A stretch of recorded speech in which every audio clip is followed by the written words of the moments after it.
श्री राम के लिए प्राण त्यागने का संपूर्ण निश्चय करके निषाद राज विषाद से रहित हो गए और सबका उत्साह बढ़ाकर तथा श्री राम जी का स्मरण करके उसने तुरंत ही तरकश, धनुष और कवच मांगा और यह कहा, हे भाइयों, जल्दी करो, सब सामान सजाओ। मेरी आज्ञा सुनकर किसी के भी मन में कायरता न आवे। निषाद राज की बात सुनकर सभी हर्ष के साथ बोल उठे, हे नाथ, बहुत अच्छा है, सब तैयार हैं। और यह कहकर सब आपस में एक दूसरे का जोश बढ़ाने लगे। निषाद राज की वंदना करके सारे निषाद चल पड़े। सब बड़े शूरवीर थे और संग्राम में लड़ना उन्हें बहुत अच्छा लगता था। श्री राम के चरण कमलों की जूतियों का स्मरण करके उन्होंने छोटे छोटे तरकश बांधकर छोटे छोटे धनुष पर प्रत्यंचा चढ़ाई और कवच पहनकर सिर पर लोहे का टोप रख लिया। फिर फर से भाले तथा बर्छों को सीधा करने लगे। सभी तलवार के वार को रोकने में अत्यंत ही कुशल हैं। वे ऐसे उमंग से भरे हुए थे मानो धरती छोड़कर आकाश में उछल कूद कर रहे हों। अपना अपना लड़ाई का सामान और दल बनाकर उन्होंने निषाद राज के सामने जाकर वंदना की।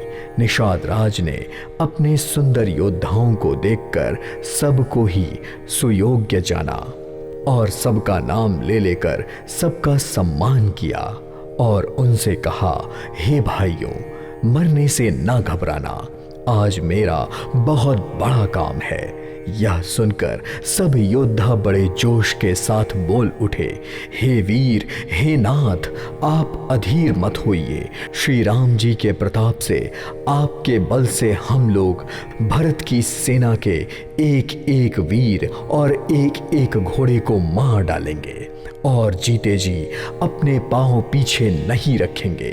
पृथ्वी को मुंडमयी करके तीरों से छा देंगे।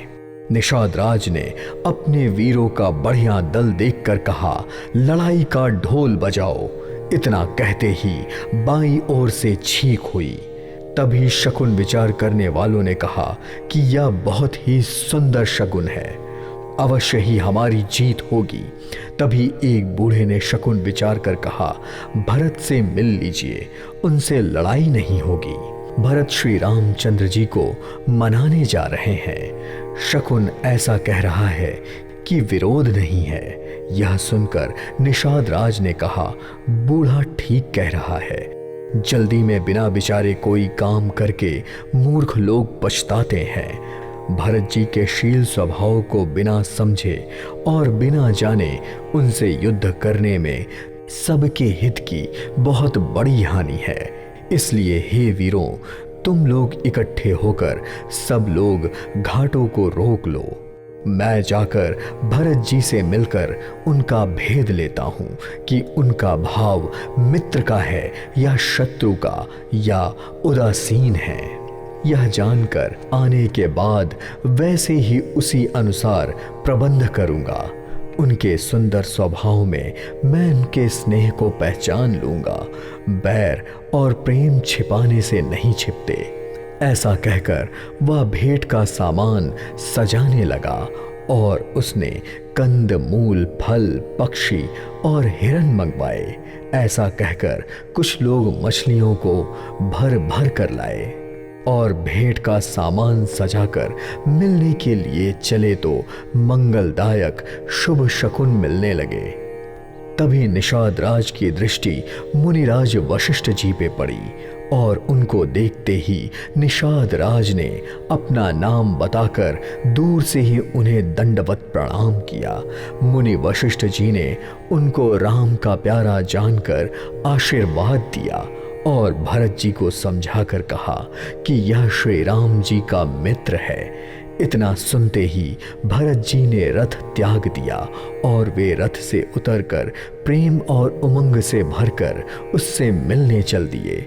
निषाद राज ने अपना गांव, जाति और नाम बताकर पृथ्वी पर माथा टेककर उनकी वंदना की।